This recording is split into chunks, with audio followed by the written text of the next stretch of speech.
Hey guys, John here from Bring the SEO. Today I want to talk about something real quick, which is usually, can be a bit of a problem for most SEO consultants, and that is clients wondering whether or not all of this content that we're creating is actually worthwhile.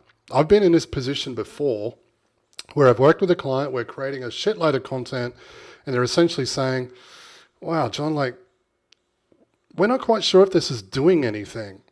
Now, I've managed to been around long enough to know that there's actually a solution for this. And I wanted to cover this topic today because I was involved in a conversation earlier with someone and they were in the same situation. John, we're creating content. We just feel like we're creating all of this content just for the sake of creating it. The client's starting to get a bit twitchy, and we're a bit concerned that they might cancel. What should we do? So I've created a list of a few points here that I'm going to share with you as to how I've solved this problem and how you can implement the same methods or solutions, if you like, in order to overcome the resistance or potential, resistance or reluctance from clients to want to invest in content. Now, of course, as we all know, content plays a significant part of SEO. It's a great way of, let's say targeting certain topics, questions, and, other areas, and maybe approaching difficult head terms with long tail phrases that we can essentially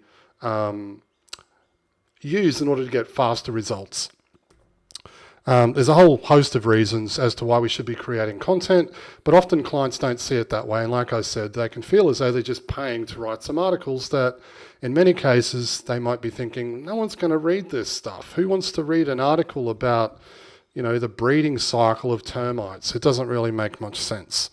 So let's go through my points here. I'll share them with you real quick. Number one, most SEO consultants create content just for the sake of it. I see this all the time, and again, this is usually a case of, okay, and in fact, I I saw someone asking a question recently: how many articles should we create for, how many articles should we do each month for my client campaigns? That question doesn't make any sense.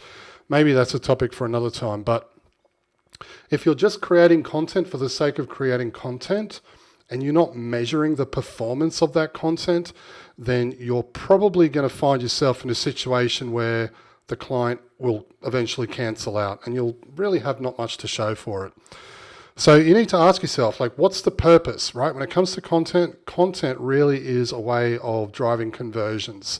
It's about pre-selling the client's product or service and driving those conversions, right? Now, as I mentioned just a moment ago, and I've found myself in this position a number of times, going back many years ago, a lot of clients might feel that creating content is a waste of time. They'll have this resistance around creating content. And, I remember speaking with a client about, probably 15 years ago now, and he said, I don't see the point in any of this. And he was absolutely right. As much as I was trying to help this client by creating some high quality content, it didn't really mean much. So what's the solution? Firstly, change the way in which you're defining results, right? Shift from measuring vanity metrics across to the metrics that actually matter. Sales, conversions, revenue. Now, having said that, with that in mind, you should have on every single page, and this is what I've got here in my notes, you want to turn every single blog post entry into a potential landing page, right? Now, that doesn't mean a traditional squeeze page or anything like that. It just means that, the way in which you provide your content should be structured in a way that also supports a clear call to action, whether it's at the top of the page, in the sidebar, in the footer, or maybe a combination of all of those things. If someone, for whatever reason, searches for something obscure, they find the article, they land on the article, that call to action should be clear so that they can go, actually, this content this helps answer my question. I'd like to maybe learn more or book an appointment or make a call. If they're on the page and there's a clear call to action there, chances are they might pick up the phone, make an inquiry, or send an email, which is exactly what you want, right?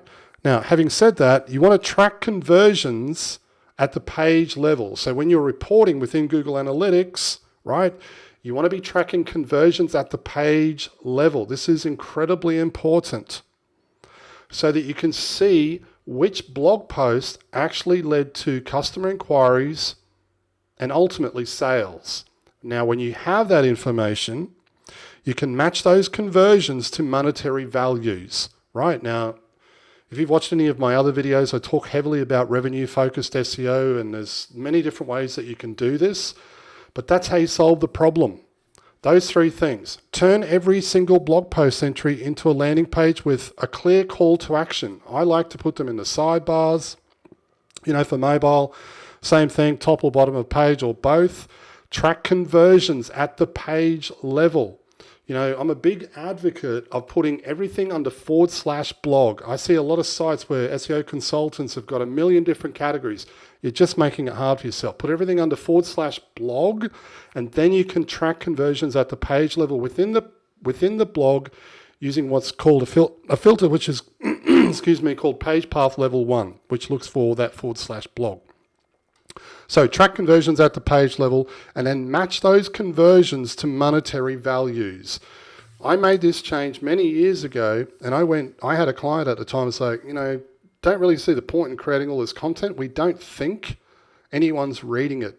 You can go from not knowing or the client thinking, we don't think this is doing anything, to being able to show them real data and say, hey, these blog posts that we're publishing, this resulted in, $18,000 of work for you this month. And when you get to that point, the client will go from, we don't want to do any content, we just want you to build links and do all of this other meaningless nonsense. They'll go from that to, hey, when can we create some more content? Okay, hope you found this useful. This made a tremendous difference for me.